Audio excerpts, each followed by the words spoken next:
Hey, what's going on, everybody? Welcome to the Corcoran Entertainment Show. I'm your host, Frankie Corcoran, coming at you here with the last episode of September. Oh no, never mind. Not the last episode of September. The first episode of October. Isn't that something? Sorry, I'm getting all my years flying right by. That I'm getting my days and times and all that mixed up. But oh well. What can you do? Before we start the show, I just wanted to say to all of you guys who follow us on social media and see that we have just announced Humbug, John Wooten's Humbug, which is our next big fall production, is going to be on November 15th and 16th. 2 shows on the 15th and 16th, and a 2 p.m. matinee on the 16th. And that's also at the Beerbrook Kin Center. Tickets are $20 and can be purchased at the door or by texting or calling 1-506-624-3315.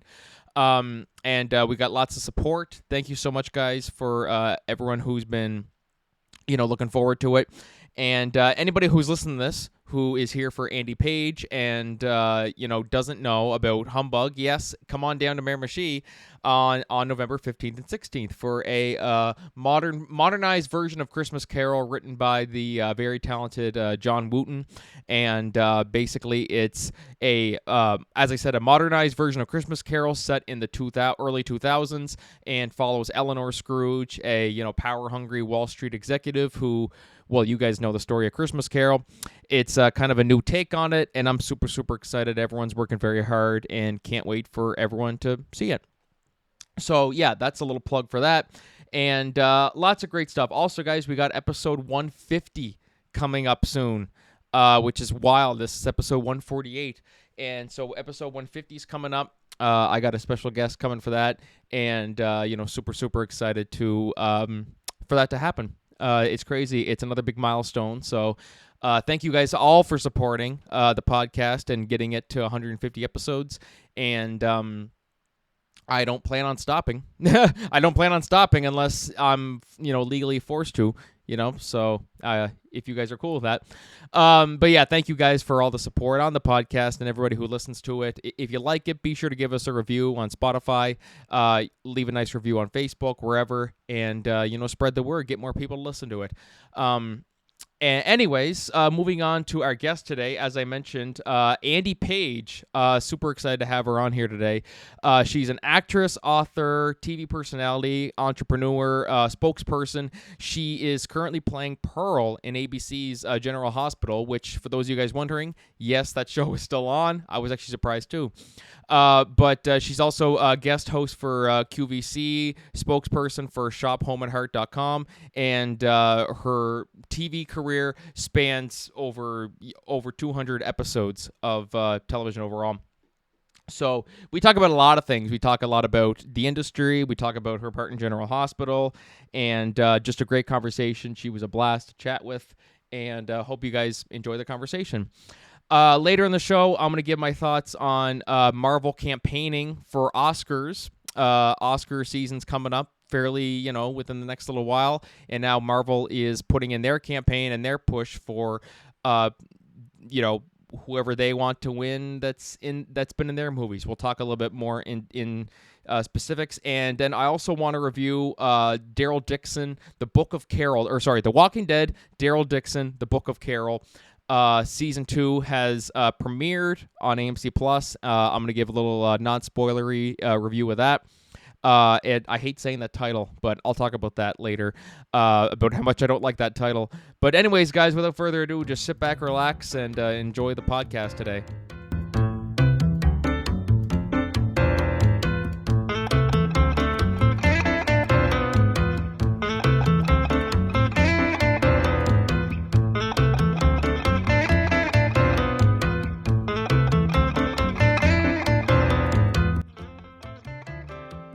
Well, hello, everybody. Welcome back to the Corcoran Entertainment Show. I'm your host, Frankie Corcoran, and today I am joined by a actress, spokesperson, guest host, beauty and style expert, and she's been in probably, I think, 200 episodes of TV in total over the last 25 years or so?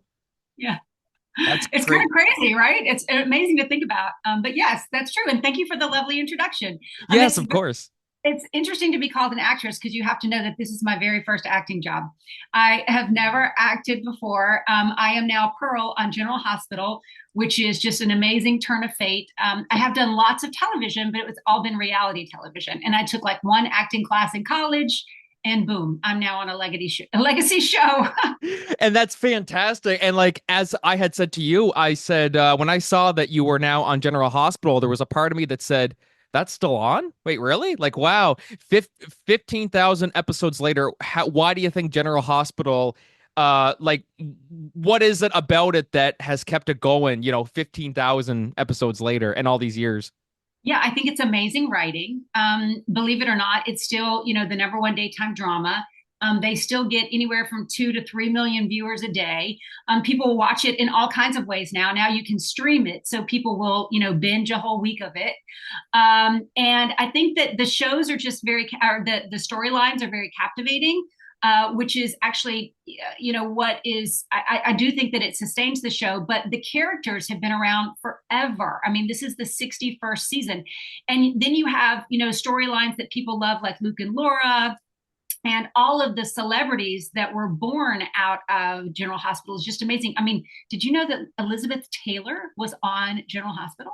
Yes, yes, I did hear about that too. Actually, you wouldn't think though, eh? Like, well, but then again, the show's been on for how long now? Yeah, a long time. The longest running show in television history. I mean, that's saying a lot. You know what I mean? Yes, exactly. And people say the Simpsons has been going too long, but no, General Hospital's been going for 15,000. They're still going strong. You know what I Still going mean? strong. Yeah. So, I mean, I have come on as, my character's name is Pearl. And I think you might have also mentioned, so I'm a guest host on QVC. So I am on QVC live all the time. And one of the storylines of General Hospital is Home and Heart, which is their home shopping network where people come on and they actually, sell their goods on Home and Heart. And so I am one of the hosts on Home and Heart, along with Morgan Fairchild. Hello.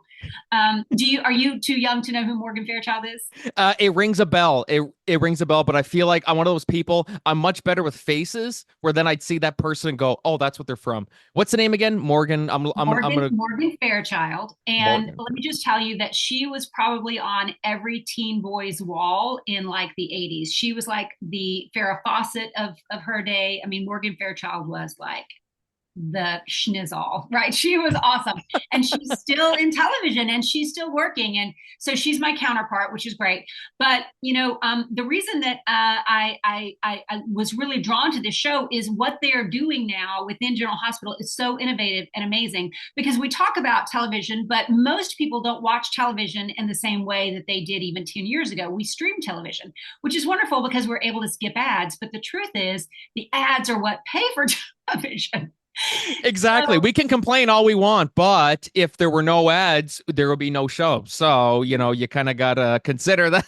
right. So what has happened now is they have come up with new and creative ways to sell you things within the show. And so there is a storyline that exists within General Hospital called Deception Beauty. And Deception Beauty is like this amazing, group of powerhouse women who make these gorgeous, products for women. And they, the storyline talks about the development and just everything. It's very fascinating.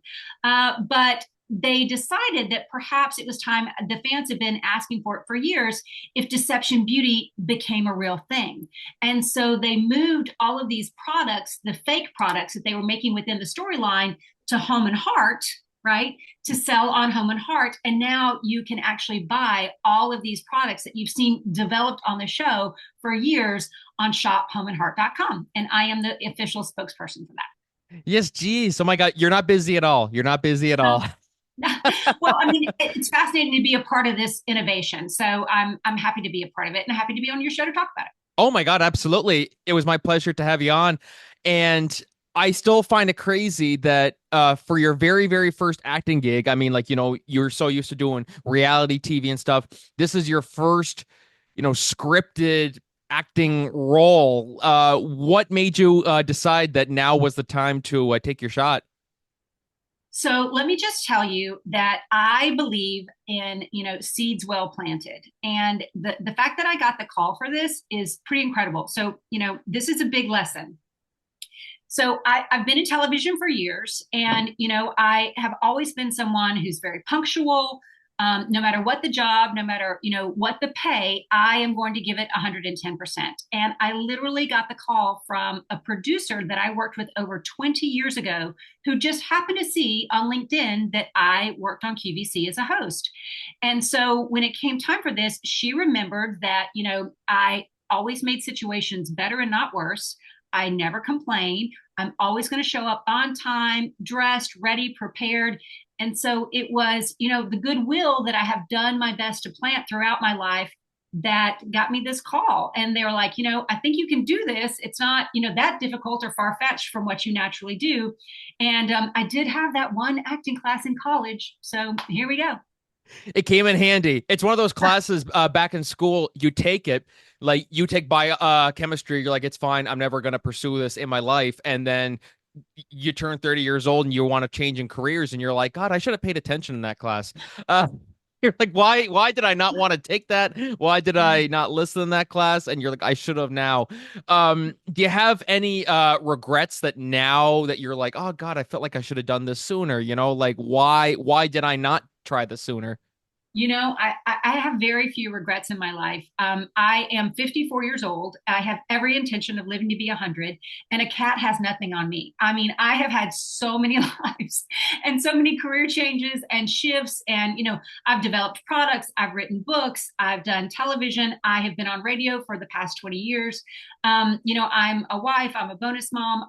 There are very few things that I can say that I regret. So yeah, I don't know where this is going to end up, but I love the ride. And if it ends tomorrow, that's okay. I've learned so much. I'm doing fabulous podcasts with wonderful people. I'm meeting amazing fans. And so, yeah, I mean, don't get me wrong. Maybe I could have been a movie star, but I could have also been the best checker at the Piggly Wiggly if things had turned differently. So, you just never know. You never know what's going to happen.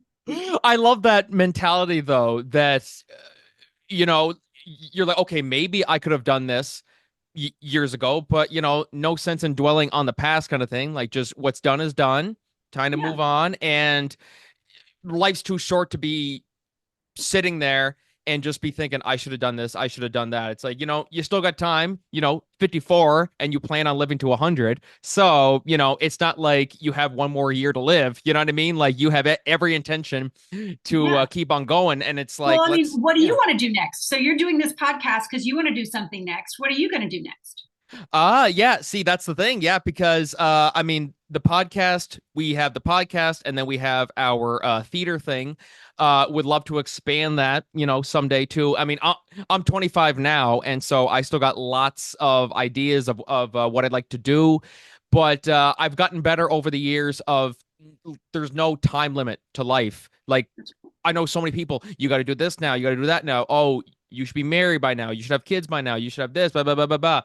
And it's like, why go by what other people do? You know what I mean? Like that's one thing that's always bad, not necessarily in just the entertainment business, but in every business or any situation, is that comparison is always the worst thing that somebody could do. So and so did this, so and so did that. Have you ever struggled with that, like comparing yourself, saying, "Oh, so and so did this at that age, and I haven't done that yet," Definitely. Most definitely. I've struggled with it at different times in my life where I was like, I can't believe I'm not doing that, or how did I miss that opportunity, or I'm never going to get to. So I certainly did in my younger 20s for sure think that I had missed the boat. And, because, I moved to New York at 17 and I became a model. So I'm really fortunate, God made me, 5'11" and a half by the time I was 10 years old. Bananas. So I'm a high school dropout. I dropped out of high school. I moved to New York at 17. I studied and went through the GED and got into, the best college I could. Still living in Manhattan, and, lived in a model's home. And, I just was determined that I was never going back to Alabama, and that I was going to somehow make it. And I thought that I was going to be a sportscaster. That didn't work out, but I did go to school for media studies and broadcast journalism. And so, the things that I thought that I was going to do, I just kind of had to let it go and let the universe and God kind of open up new doors. And that's ultimately what has led to a life that I feel is, very fulfilling and successful and big. And that's really, when I think back, that's what I really wanted. I wanted a life with travel and excitement, and I feel like I have that. It's not exactly as I thought, and it's certainly not what, other people of my peers in my 20s are doing. But, if I were honest, it's actually bigger than I really ever thought it could be. So the fact that I kind of convinced myself, and God helped me realize I just need to be more open and accepting, it has led to much bigger things that I never even thought were possible. So. And that's great though, and that's good because not every journey is gonna go how you want it. There's always gonna be, Oh, family issues that come up. There's gonna be, yeah. oh crap, I'm struggling with money. You know what I mean? How am I gonna afford this? How am I gonna afford my rent? So no matter how much you like, I mean, when I graduated, I wanted to go off and do like accounting. I wanted to do this and do that, and then boom, here we are now. And so, so it's weird how things go. But like people will always think that just because you go for one job, that go for one job and then something doesn't work out, and then you all of a sudden feel like, oh crap, I failed, like, I failed my goal. Did you feel that whenever you when the whole sportscaster dreams kind of went down? Oh, 1,000%, 1,000%. I thought that, I had gotten this job. I got one job offer from a small town in Texas, and they literally wanted to pay me $17,600 a year to to be a sportscaster, which meant I had to leave New York. I had to figure it out. And I was like, oh, so it was a small ABC affiliate, and I was like, I couldn't even fathom it. And I had another opportunity with a home shopping network that had offered me a job, and so I went through training with the home shopping network, but then I never made it to air, and I thought that was like the last thing in the world. So yeah, but everything that I did ultimately helped with the skills and the tools that I use now. So, I finally did make it to being a home shopping host. I just needed to be more seasoned, more confident. I just needed to know myself better and understand, that business better. I finally did make it, on television. It was just not, especially, talking about sports. It was talking about other things that I loved. So all of those lessons and everything that I learned along the way has ultimately led to my success today. It's just not in the way that I thought. But how did you avoid becoming an accountant? Not how did you avoid not becoming an accountant?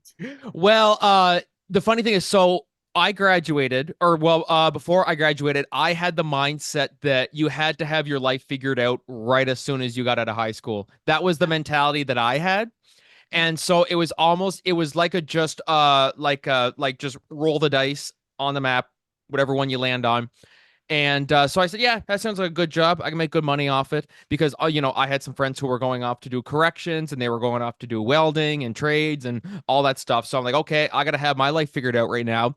Um, nowadays I'm thinking like, no, bad, don't do that. Like there's even people nowadays who are graduating, and they're worried about, I don't know what I'm going to do once I graduate. I'm like, don't worry about it. Like just, if you have to take a year off and just get a job somewhere just to pay the bills, do it. Like that's all it is at the end of the day. And that was my mentality back then. I was just, I have to know what I'm doing. I have to I have to know who I'm marrying, where I'm getting married, this and that, all that at this age. But then, a year, compared like the year after I graduated, I look back on that. I'm like, yeah, just I had to really find myself. I had to really, what do I want? Like what do I really want, and not, who I was pretending to be. And that's something that, people will always, because my God, all the friends I have who went off to pursue some of those things, they ended up leaving after 2 years, or they ended up, getting a job in it, working it for a year, and then saying, I don't like it anymore. So like, it's just, life will throw so many curveballs at you. But that was my story of how the accounting career that didn't end up happening. Well, but the truth is we can have three or four careers in our lifetime at this point. I mean, if you think that we're probably going to need to work 40 to 45 years of our life as we're living longer and longer, there's lots of things that we can accomplish. So you don't have to dedicate your entire existence to one thing. There's always something new. And I mean, to think that, I have now have an acting career, in my 50s, and I have an agent, and like, so yeah, I mean, it could be like the next thing that I do, it could definitely lead from here. So I'm definitely open to that. But you're right. You don't have to just make your decision in your 20s. And I actually have an aunt in my family who I cherish. But at 53, she decided she wanted to be a nurse. And at Oh, 55, she had her nursing degree, and she was a nurse for 20 years until she was 75 years old. wow. Oh my God, good for her. Good. Yeah. Wow, that's crazy. But that's proof right there that you don't always have to have your life figured out early on, because like people say the 20 like your 20s, I'm midway through my 20s now. That's the period of, self-discovery. That's when you're going to find everything out. But in your aunt's case, she found it when she was in her 50s, and you also found it, with acting for scripted TV. You wouldn't have found that, like 20 years ago. Like that was just something that kind of just, yeah, give it a try, see what happens, and now you're on General Hospital. Yeah, it's How does that crazy. happen? Well, well, you just have to be open to it, like I said. But it is wonderful, and to be a part of this innovation as well. I mean, like, what are your favorite shows? Like, what were your favorite shows growing up? uh High school, well, in high school, from till now, Breaking Bad, hands down. Breaking Bad I Okay. mean, like, never watched that in elementary, but to say that'd be kind of a scary show to grow up with. But yeah, from high school on, it was always just Breaking Bad, Better Call Saul, Walking Dead, stuff like that. But Breaking Bad was always like the number one thing that inspired me to be an artist and everything. And even as a kid, I also liked what's one that comes to mind from when I was a kid. There were so many of them that inspire me. Uh Geez, I'm trying to think now what would have been.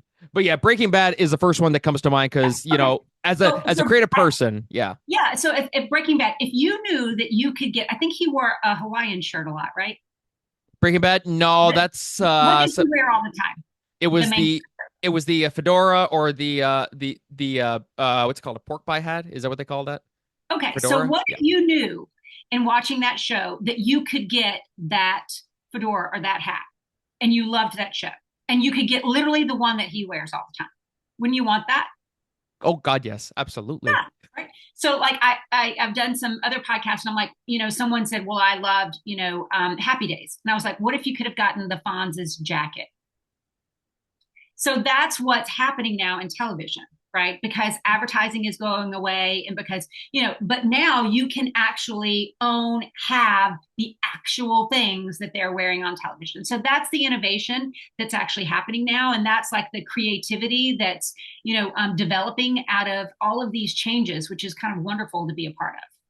That's wild. That's a great way to put it, actually. So how about for you, a show that you grew up with that you would take something off of? Yeah, without a doubt, if I could have gotten the hair products that like Monica and Rachel used, I would have done that in like a heartbeat. And I can millions of women who would have bought their hair products, because that's, Friends was such a big part of, the existence. And probably the same thing when I think about like Sex in the City. Being a person who moved to New York City at a really young age, that show really spoke to me. So knowing that I could have bought like all of Carrie's, clothes or something like that. So, but that's kind of what's happening with this show, and it's very experimental. So it will be interesting to see if like your kids, my grandkids, are going to be buying directly off of what they're watching or streaming. Yeah, So that's streaming's taken over. Absolutely. Like streaming is taken over. That's it's for better and for worse because like we said, if you have no ads, there's no shows. And when you watch streaming, there's no ads. So it's like so how do you see it? Do you prefer streaming or cable or which? Are I you kind of, yeah? do. I do. I like to watch streaming because I like to watch TV on my terms. And that's ultimately, what everyone I think prefers. There are some shows that I will watch live, but very little. I don't watch any news. I do not consume news at all, which can be a bit of a problem, but it actually ignites a lot of conversation. Because when I tell people that I haven't watched the news for over 5 years, everyone's always eager to tell me what's going on. So it's wonderful that I'm able to, start a lot of conversation because people will ask me a question. I'm like, I don't know, tell me more. So it's actually been really wonderful for me. But so I don't watch news. I don't watch a lot of live television. I prefer to stream. Yeah, well, and I mean, for me, like there's certain shows and stuff like that that you want to see live, for example, when Better Call Saul ended, the Breaking Bad spinoff, I said, yeah, I'm watching it live, and then some people would say, well, just wait till it comes on Netflix. I'm like, that'll be like 6 months from now, and I'm not getting it spoiled, so I'm watching it right now. And that's the same deal with a movie. Like, there's also something about watching it with an audience too that Yes. you're like you can't get that watching streaming. Like I always say, like any of the Marvel movies, you can't watch that alone in your house on your I phone. You agree. want to watch it with people, you know? Yeah, there are some movies that just the impact of the big screen and the surround sound and just being in the dark and the mutual experience really cannot be replicated. And it's really important to see those kinds of. I can remember seeing this is way before your time, but a movie that I really felt that was Backdraft, which was a movie about fire. And I remember experiencing it in the movie theater and being like, oh my gosh, this movie is insane. I cannot believe that they worked with all this fire. And then later, watching it again at home, and it was like nothing. So that's one movie that really sticks out in my mind that really shows the impact of being in the theater. Yes, or like one of your favorite comedy movies or something like that, where you watch it in theaters and everyone's laughing, and then you watch it at home and you don't hear that laughter. You're like, oh, it feels weird. You know what I mean? Like, but then there's some people who prefer to just watch it quietly, which I mean, I won't argue with that. I mean, I see some of the theater reactions to some of the big Marvel movies, and there's just there's certain theaters I'm like, I'd love to be there and watch with that audience, and then there's some reactions I watch where I'm like, okay, like guys, you guys need to calm down because I can't focus on the movie. Like, so there's pros and cons to both of them, I think. Yeah, well, there's a lot happening in all of the genres. I mean, how do you feel about AI? Like, are into watching AI and things like that? Things that have been created in that way? Now, I'm very torn on it because I think Yeah. on one hand it does a lot of good things, but then Oh, on the other hand, it's taken jobs away. That's really what I mean. Like I see what they're doing. Oh, we're saving money and this and that, blah blah blah. But then think about all the people who are out of work because of this. You know what I mean? Like, can you imagine if like okay, so Pearl in General Hospital, we can't afford to pay Andy, so we're just gonna do AI, then yeah. you're out of work. You know what I mean? Yeah. So I feel like, an AI movie or things with a lot of AI, it really bugs me. And I won't go to a movie, I won't pay to see a lot of artificially generated content. Or at least, but who know, or at least like the people. So I know that we are susceptible and we're probably watching a lot of artificially generated content, but I don't like to watch artificial people on screen. That's at least the way that I feel about it.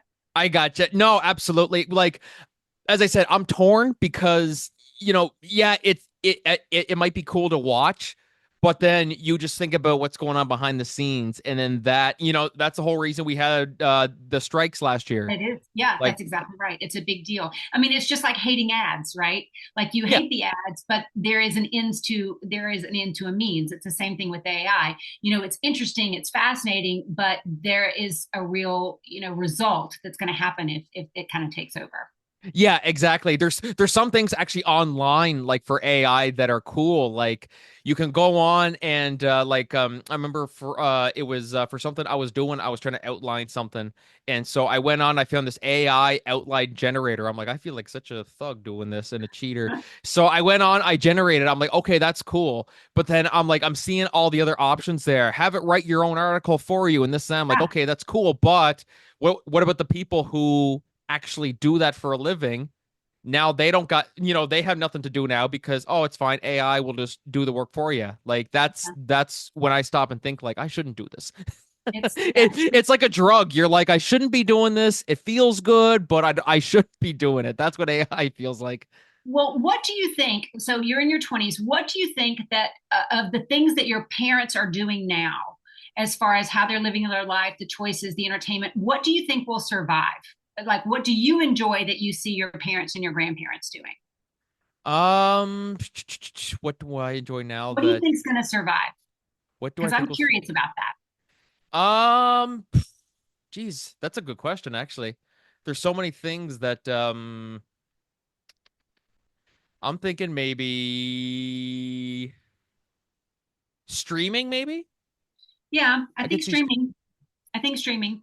I don't. I mean, I think it's pretty fascinating when you think about how we shop, how we live. But I, to a certain extent, I do think that there is going to be a kind of the pendulum swing because I just think that we're so removed from each other. But I don't know. Do you feel like that you're removed from everybody? Do you have any social situations where you feel uncomfortable and you wish that you were a little more comfortable or had the same gumption or it was like your parents or grandparents?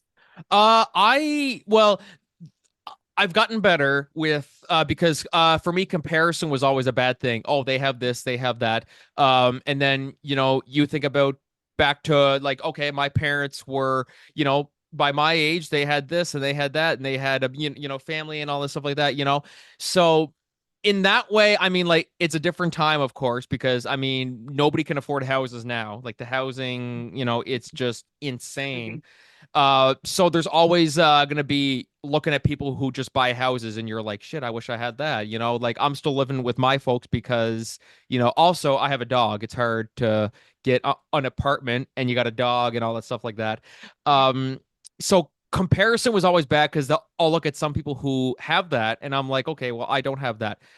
But now I've kind of gotten better at like, okay, this is a different time. You know what I mean? Like, this is a different time. We're all, trying to make ends meet. We're all trying to live our best life. Um, and just because they had that 30 years ago doesn't mean, things Yeah. will be different then. Like, God, by the time I have kids, it could be like, who knows? The kids will be staying with their parents till they're 50. You know what I mean? Like, that's Yeah. just, I mean, one of the things that could happen is there could be more communal living. It might take, two families to buy a house. yeah. And that could be how we re-socialize. Who knows? Yes, exactly. Like there's so many things that we don't think about now that we're like, okay, now we're kind of getting a taste, Yeah. post pandemic, how things are going to be. Where, yeah, it's like you would definitely need more than one income in this day and age to survive.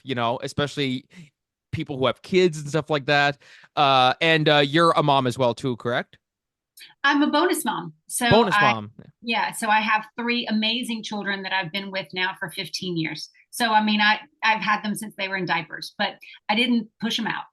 Okay, well that's good though. That's good. Yeah, yeah.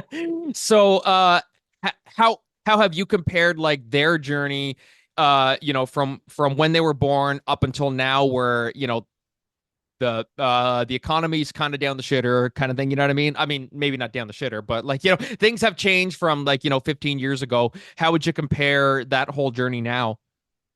I think it's just what they're exposed to.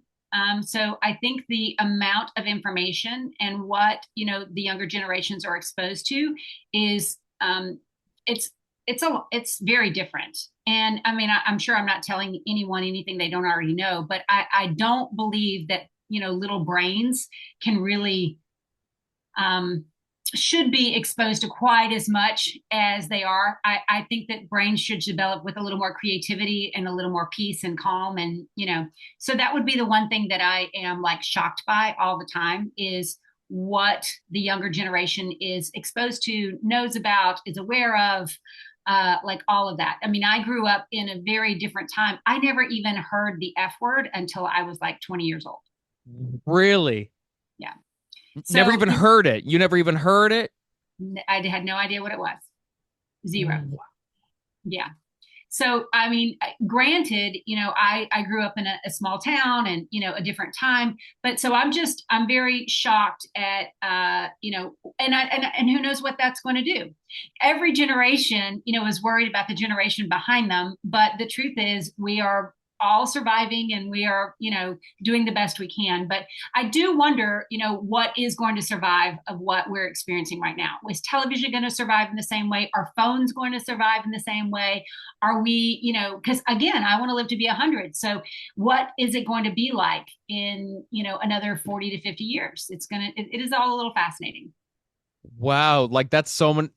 That's actually great. Well, like I even think when it comes to like even like cable TV, nobody watches cable anymore. You know what I No. mean? Like that's when I said like it's all going to be streaming. Like no, like literally like phone companies and stuff like that, or not phone companies No, it's like true. a There's networks. They're gonna be yeah, like, well, what the hell? Nobody's watching our stuff live anymore. You know, yeah, the only thing that really gets views is football or sports or anything sports related. Like people don't watch like Game of Thrones or Breaking Bad or that stuff like that. People would just watch. You know, those shows are like lightning in a bottle type shows where people would watch it live, but then after that, anything that came after that or anything that wasn't as good, people just wouldn't watch those. Like, oh yeah, I'll just wait till it comes on Netflix, or I'll just wait yeah. till it comes on streaming. Or people nowadays will pirate is a big thing too. People love to pirate, which is not good. We don't condone that here. Um, so yeah, but then when you really stop and think, like just how much more different things are going to be, like grocery stores, there's self checkouts. You know, what's that going to look like in 10 Yeah. years? There's going to be no cashiers now. It's going to be all self Oh, checkout. yeah. So I actually experienced this in Italy. So I was in Italy in January, the entire month of January. So we rented a place and, I did all my own shopping and everything. It was very different. And we lived in a community.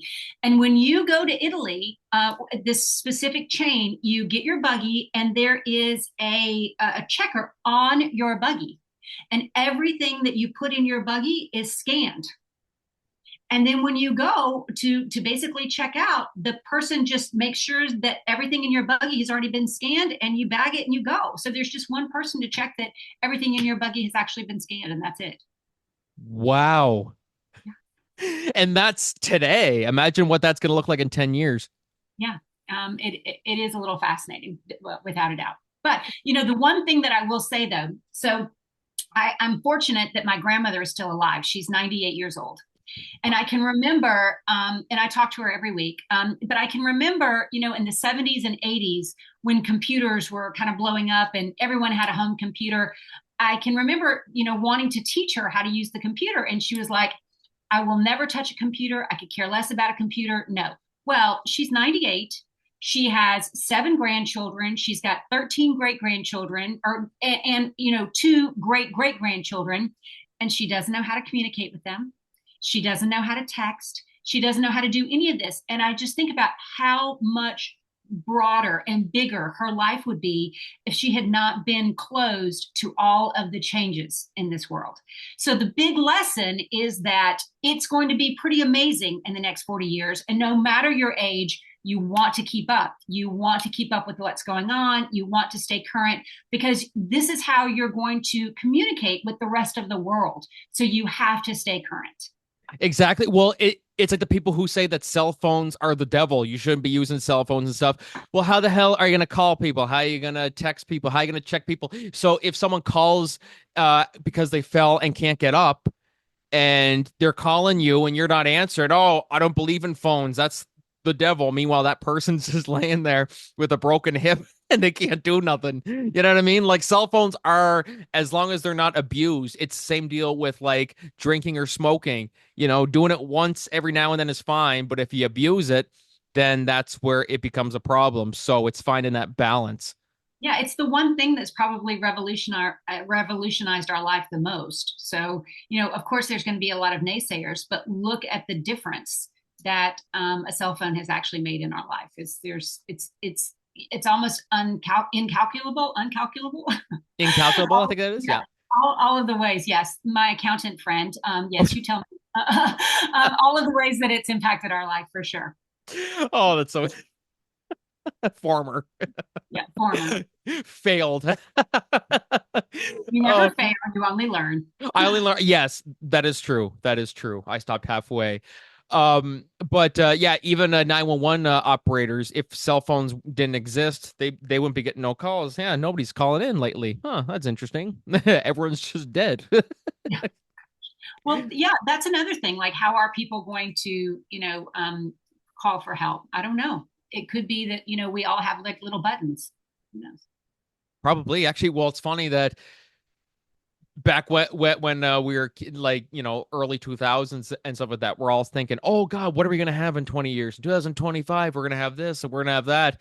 And then you look at it nowadays and we have TikTok, we have people doing these challenges and stuff like that. And so that's an example of not bad. Like TikTok's not a bad thing by any means, but when it influences certain things and people's behaviors and like stunts, people will put stunts up on TikTok and people will try them. That's when it gets bad. Are you a TikTok user or No, but that makes me think of the Darwin Awards. Are you familiar with the Darwin Awards? Darren Words? No. Okay, so Darwin is ultimately all about, the survival of the fittest. And, those that are dumb ding dongs are ultimately going to disappear. And so there used to be an entire group of people who would award, the biggest idiots.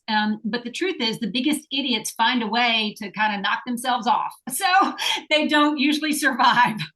So the Darwin Awards, I don't know if they still exist, but my point is that if you're dumb enough to do a lot of these stunts and to go on, all of this ridiculousness, then ultimately Darwin and survival will catch up with you. The Darwin Awards. I've never heard of that before. That's interesting. Yeah. Oh, some of the Darwin Awards are hilarious. It's just people who are you cannot imagine the idiocy, and ultimately they are no longer on the planet. Oh, okay. And there's lots of those people. There are. Yeah. So when I think about people doing crazy things, I'm like, well, life will catch up with them. Oh, exactly. If you're doing lots of physical labor and stuff like that, you might feel fine now, but in 10 years that might catch up with you. You know what I mean? Like, oh God, all of a sudden your back goes out. Oh, my knee goes bad. You're like, I should have listened to the signs earlier. You know what I Well, that's mean? true too.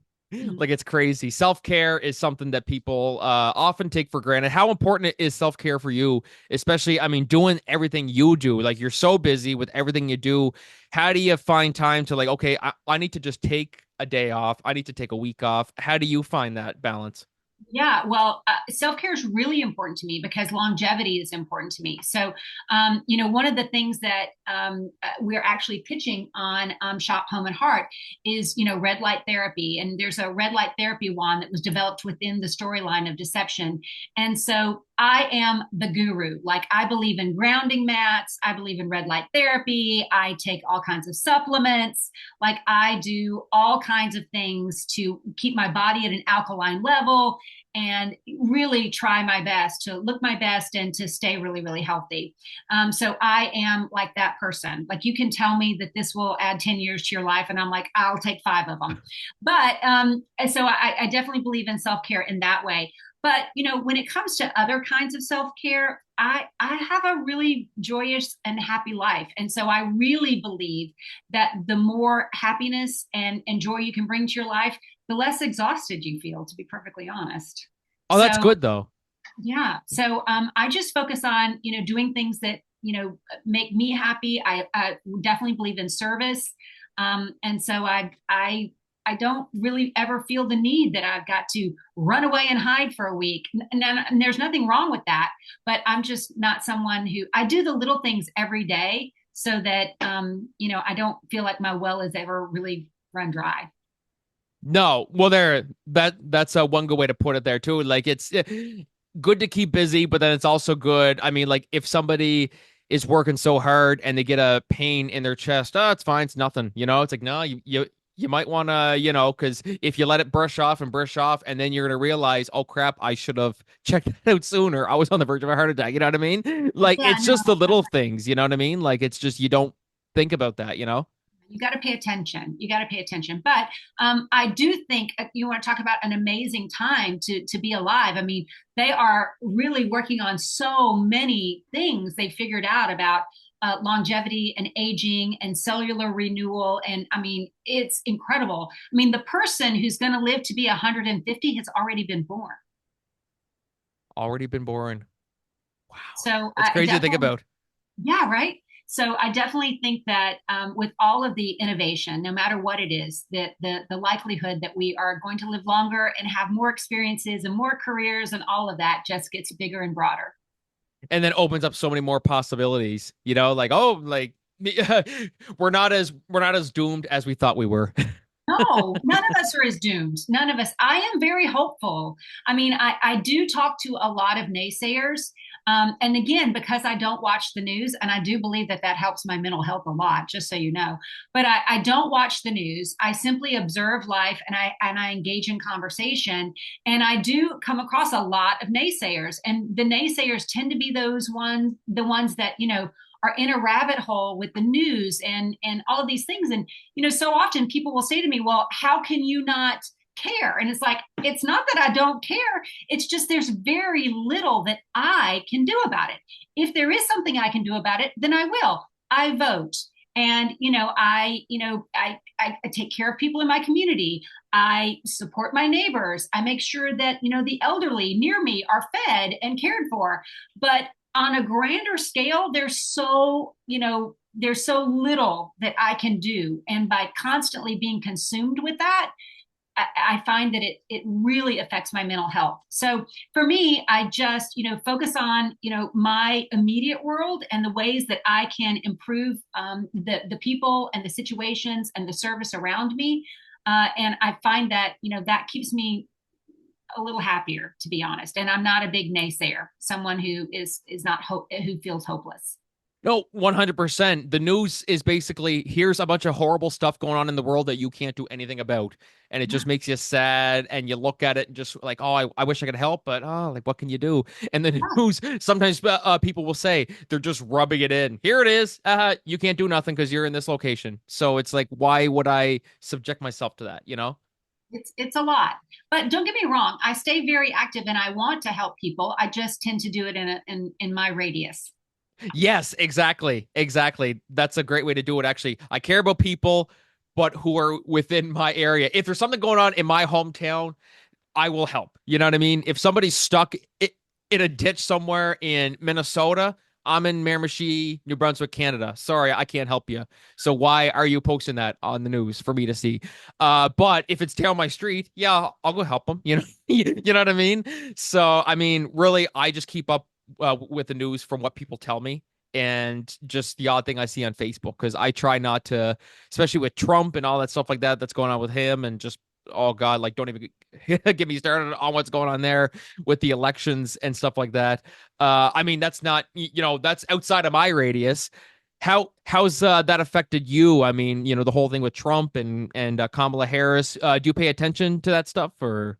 I don't pay a lot of attention because, as a New Yorker, I mean, the truth is, and at least in the States, a lot of people who live in states where we already know what the Electoral College is going to do, I mean, it's become very clear that our vote has very little meaning.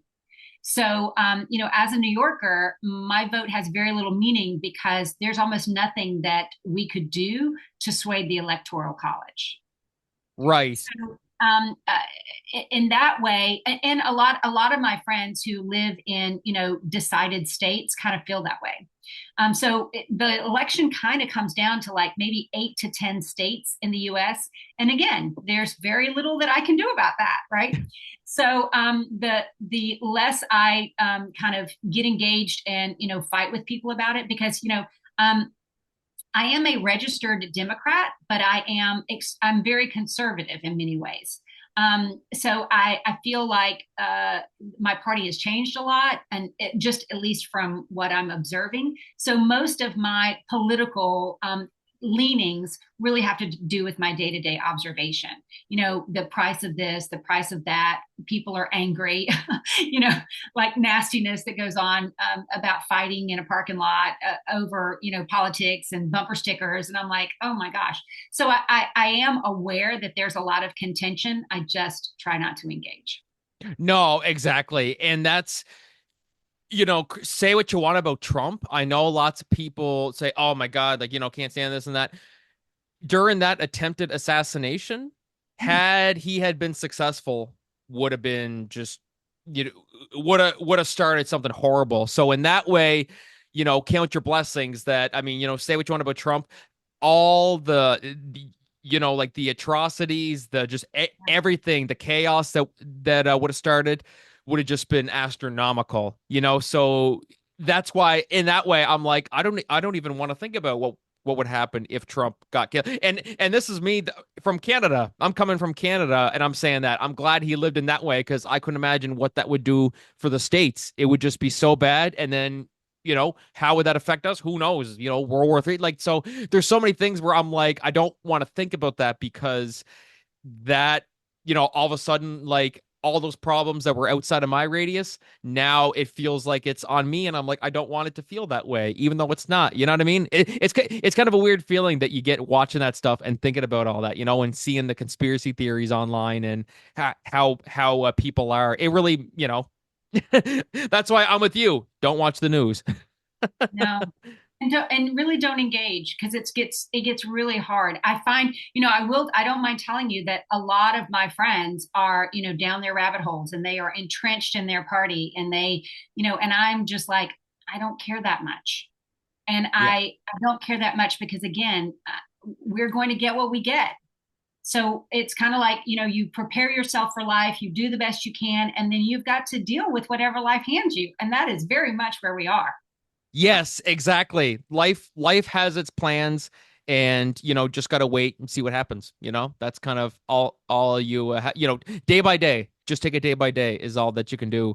I mean, if you live in one of those 8 to 10 states, in the United States, I do think that it's a very different circumstance for you, because you are deciding, the future of the country. I just don't live in one of those. No. And I will gladly stay away. I will gladly stay I'm away. not a Pennsylvania resident. I'm not a Michigan resident. So there you go. Exactly. Outside my radius.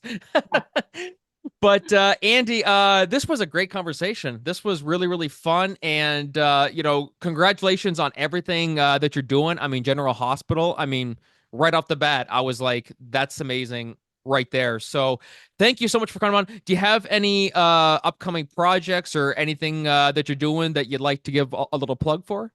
Absolutely. Thank you for asking. Of course, I encourage your listeners to head to shophomeandheart.com so you can see all of the products that have been developed within General Hospital are now available to consumers and fans. And then, I invented a product called the Girly Go Garter, which is, a whole other wonderful thing. I encourage people. It's a hands-free purse that you wear on your legs. You can go to girlygogarter.com. My book, Style on a Shoestring, is a bestseller in 14 countries and 3 languages. And if you head to andypaige.com, you'll see more about what I do and all of the ways that I just try to make things a little better. Fantastic. And be sure to watch her as Pearl on ABC's General Hospital. And for all those people watching going, that's still on, you're goddamn right. It's still on. It is still on. It is still on and going strong. Thank you so much for your time. I really enjoyed it today. Oh, yes. My pleasure. My pleasure. So, guys, we're going to take a short break. We'll be right back. But until then, this is Frankie and Andy Paige signing off. Thank you, Andy. Thank you.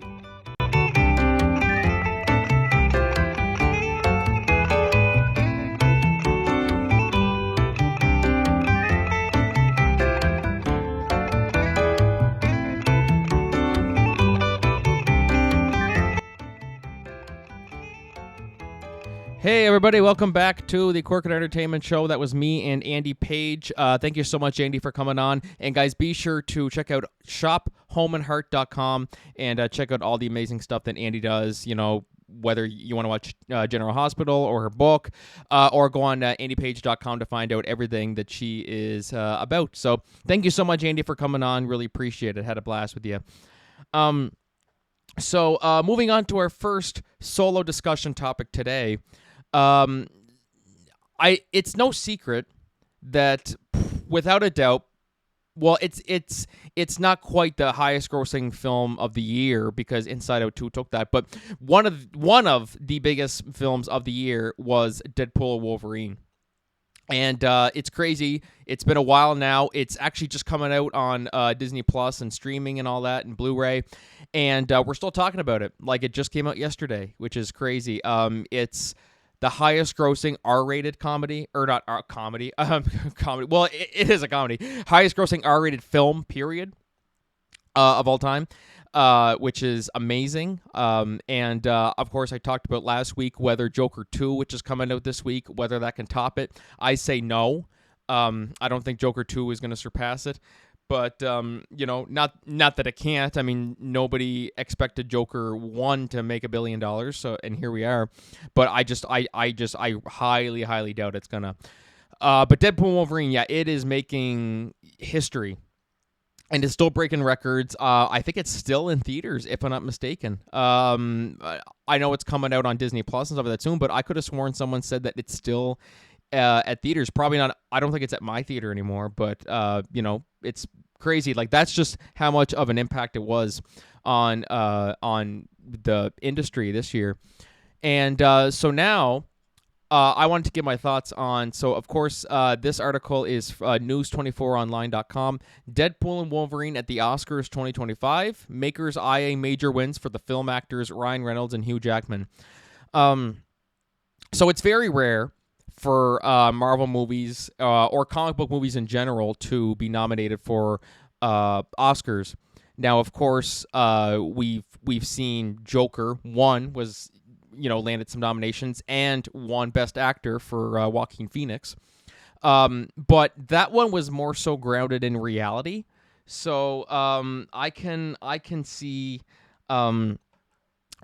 I know people will always make the argument, well, just because Joker was nominated, anything can be nominated now. It's like, well, not necessarily the case. I think it was nominated more so because it was grounded in reality, and also it was just, it literally didn't feel like a comic book movie. Even though it was based on a comic book character, it did not feel at all like a comic book movie.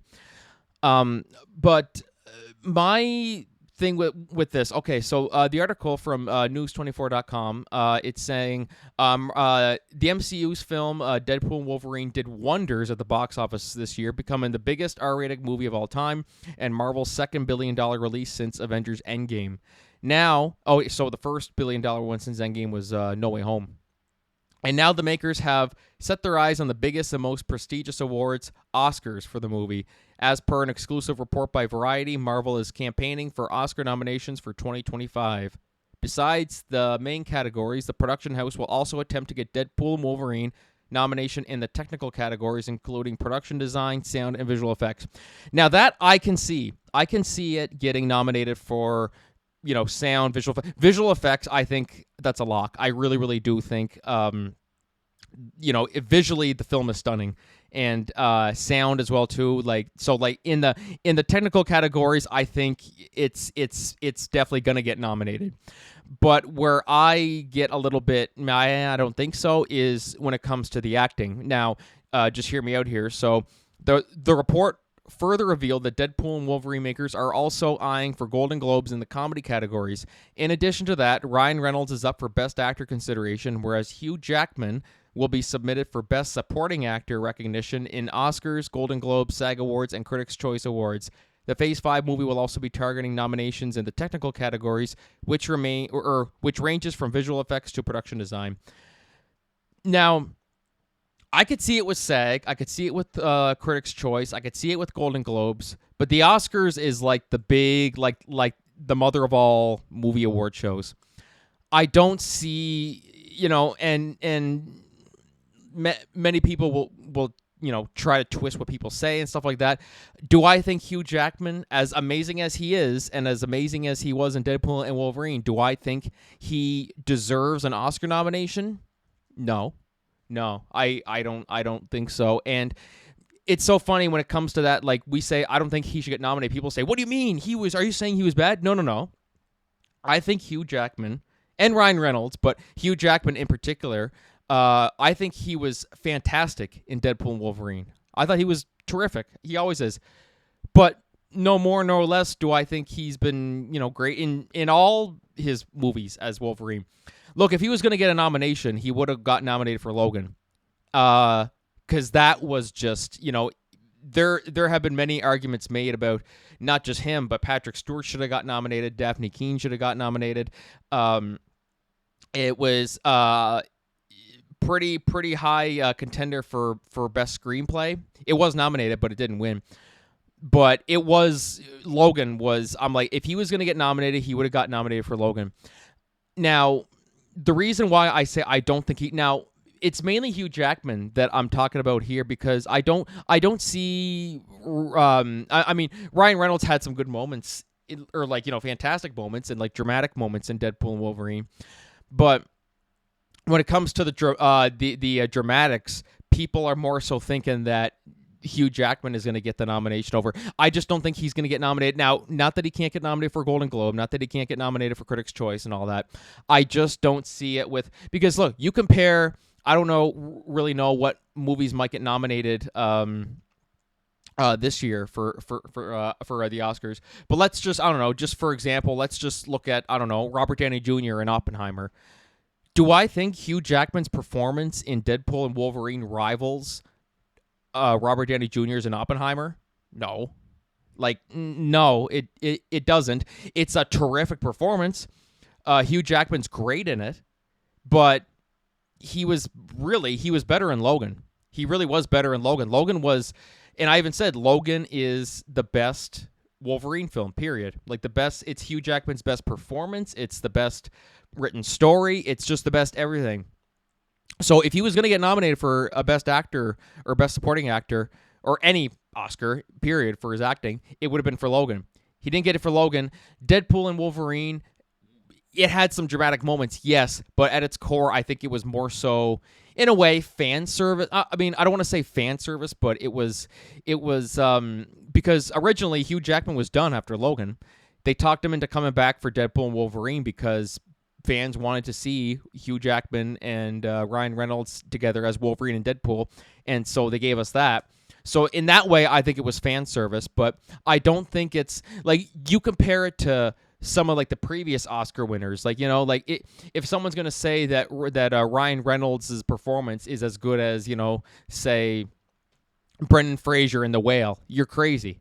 And that's not a knock against Ryan Reynolds at all. He was terrific in Deadpool and Wolverine, but they're not Oscar-worthy performances. That's, you know what I mean? And people will try to twist that in some different ways and say, oh, people, they just don't like directing, blah, blah, blah. No, I think he was terrific in it. But it's just when you compare it to all the other nominees and all the previous winners and stuff like that, there's nothing really different, honestly, about it. To me, it's just Hugh Jackman's performance as Wolverine was just the same as it was for every other performance he was in. It was absolutely terrific. It might be it's probably one of his best performance. People could argue that the two scenes that I think are his best scenes are the car scene where he's telling off Deadpool, or when he's explaining to X-23 what happened to the X-Men in his timeline. I thought those two were wonderfully acted scenes, but are they Oscar-worthy? No. I don't think so. So that's just those are my takes anyway. I don't think it's going to get lots of technical awards. I really, really do. I think that's a lock. But when it comes to Best Actor and Best Supporting Actor, I just don't see it. As good as they are, as good as Jackman and Reynolds are, I just don't see it for them. But that's just my opinion. People might feel differently, and that's okay. I'm definitely really curious to see what everybody else thinks on that. And let's start a conversation. Let's start some sort of conversation. And get people and stir the pot a little bit. Let's do that. So definitely be sure to let me know what you guys think about that. And so our last solo discussion topic today. Sorry, I just got my pant leg stuck. Our last solo discussion topic today is going to be non-spoiler review of the long-ass title, which I don't really like, The Walking Dead, Daryl Dixon, The Book of Carol. I really don't like that long-ass title, but whatever, it is what it is. So yeah, that is, of course, for those of you guys wondering what that is, since many people don't watch the show anymore. It is the second season of The Walking Dead Daryl Dixon, but now originally the plan was it was going to be a Daryl Carroll spinoff, but then Carol Melissa McBride couldn't do season one, so they changed it to just Daryl Dixon, and then she ended up being able to do season two. So they just added the Book of Carol onto it. But to me, it's kind of dumb. I just don't like that title. I'm like they were better off just renaming the series, or just even if there was, depending on stuff like The Ones Who Live wasn't called Rick and Michonne like people were speculating it was going to be, and there were reports that that's what it was going to be. Dead City isn't called Maggie and Negan. I just think they should have called it something else. Like, I don't know what you would have called it, but just something to keep it, so you're not having to change the titles to accommodate. Like, to me, I just find it so dumb, but that's just me anyway. It's just a title. It doesn't mean too much, but anyways, I ended up watching it anyway. So on AMC Plus, of course, I saw the first episode. And I'm just going to do a non-spoiler review. Not going to be very, very long. There's not really much that I can say that hasn't, or that because not it was a premiere episode. It wasn't anything like earth-shattering or anything like that. But it had some great stuff about it. It had some cons, but overall, I liked the premiere a lot. It was really, really good. I really enjoyed seeing Carol back, because Carol in The Walking Dead is probably in my top 5 characters of all time in The Walking Dead. She's a fantastic character, and that was one of the reasons why I was so excited. I had no interest, first of all, in this Daryl Dixon series. I just thought this is a bad idea. Why are they making a show about Daryl in France? I'm like, this has no. I don't like. I don't like where this is going. And then season 1 was really good. Like, I was blown away by how good it was. The ending kind of went out with a wet musty old fart, but. Overall, seeing the trailers and stuff for season 2, I was pretty stoked. And we are getting a season 3, which the way they're marketing it is so weird, because we haven't seen season 2, but yet they're promoting season 3 like we've already seen season. Anyway, it's kind of weird. But anyway, yeah. So season 2 picks up. Daryl's still in France with all the new characters. We don't see much of him in the premiere. But basically, Carol, she's trying to find her way to France. She finds out where Daryl is, and it's just a matter of how the hell does she get to France, and is he still alive? You know what I mean? So the first pro is that just Melissa McBride hasn't missed a beat. Is that, like, she's still absolutely fantastic. It's still the Carol we love. It's still, everything about her is still perfect. Like, everything makes sense. The writing for her character has stayed consistent with all the progression she's gone through. So that's a big one, and just how she portrays it is just absolutely fantastic, as always. And the character, the character dynamics. So without spoiling too much, I'm sure people who have seen the trailers and stuff like that know that we do get introduced to a character who's like a pilot. The dynamic between him and Carol was excellent. I really, really liked their dynamic, and just how, without getting into too much, basically they reopen some old wounds in Carol's arc, like kind of going back in earlier seasons. I won't spoil too much, but how they blended in with the character dynamic with this new pilot character was really, really, really well done. And the environments, that was probably the biggest pro I've had for the whole Daryl Dixon show. Visually, it is absolutely fantastic. Like, it is so beautifully shot. The environments are terrific, and this season is no different. Even just one episode in, it is already. I'm already. I'm really into it. The premiere wasn't anything like mind-boggling or anything like that, but it was a solid premiere. But those are the pros. Melissa McBride, the character dynamics and the environments are the two biggest pros of it. We do get a little bit of Daryl, but not too much. We like the scenes he has are good, but this is more so just Carol's introduction, so it kind of makes sense that they kind of shove Daryl to the side a little bit in this episode. And now for the cons. And really the cons in the premiere lie in the writing. There are a lot of weird choices that they make in the premiere, like it's one thing that they do, which I always hated this with The Walking Dead. The heroes get into this big all-out war or whatever with the villains and stuff like that. They kill everybody else, but once it comes time to kill the villain, they hesitate, or they don't do it, or they do something stupid. Like, it's just, the writing could be better on that end. They haven't gotten much better. Fear the Walking Dead did it like crazy, and it's just like, realistically, you would have just friggin' shot them. You know what I mean? It just drives me nuts how they do that. And there were a lot of just dumb choices that the characters made in this episode that I won't give away, but like this new character makes some decisions that I'm like, really? This like really, you've survived? Like, it's so funny. People have survived at this point in the show, like on like nearly 20 years in the apocalypse, and they still act so dumb. I'm like, how can you not do that? How can you not prep for this? Like, it's kind of, so on that end, the writing did kind of take away from it a lot. I'm like, there were so many different ways that they could have gone about it, but you know what? It is what it is. We should be used to it with The Walking Dead, with just, you have that perfect opportunity to kill the villain, but don't kill the villain when you get the chance. That's just that stuff always just drove me up the wall, and there was a lot of it in this episode that I'm just like, oh God. But anyways, that's my non-spoiler review. I don't want to give too much away because, I mean, now I do highly encourage people to check out Daryl Dixon, because it is a great show. It's had some pros and cons. Like, it's had some bumps, it's had some high moments. But overall, it's a great show. It's got a lot of potential, and I'm really excited to see where the Book of Carol goes. And I'm excited to see season 3. Like, season 3 is coming out probably sometime next year. They're filming it now, which, how they're marketing those shows is so weird, because why would you promote season 3 if you don't?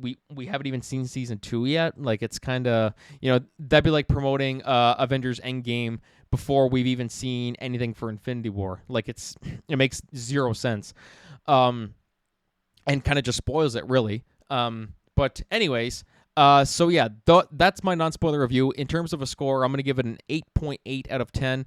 Solid premiere. Excited to see where it goes. There's I do think, actually, by the way, doing 6 episodes helps a lot, because that was one thing that The Walking Dead struggled, like the main series struggled with, the all-out war, the Negan storyline, is that they had 16 episodes and there was lots of filler. So I think doing these 6 episodes, the episodes are very, very fast paced. The pacing in Daryl Dixon is terrific. It is very, very well done. It's just some of the writing decisions they make, and with how the characters are, we're like, no, they shouldn't do that, or that's not consistent with what they do. Like, Daryl deciding to stay in France with these people who he's known for like a month, as opposed to the people he's known for like 10 years. It just, to me, made no sense. But that's really the only downside about Daryl Dixon. Aside from that, it's a solid show. Season 2 is off to a great start, and I'm excited to see where it goes. So if any of you guys still watch it or haven't watched it yet, I encourage you to check it out. And those of you who have, be sure to let me know your thoughts on it. And so that's going to do it for the podcast today. I want to thank my guest, Andy Paige. Be sure to check out her website, andypage.com, or go on shophomeandheart.com. And if you happen to watch General Hospital and you see Pearl, that's her. That's who we were talking to today. So, guys, thank you so much for listening to the show today. Don't forget, your tickets for Humbug are on sale now, so be sure to get those. And yeah, episode 150 is coming up soon, guys. We got 1 episode left, and then episode 150. So, another big milestone that we have taken or made. So, thank you, guys. We'll see you guys next week. Until then, this is Frankie signing off. Have a great week, everybody.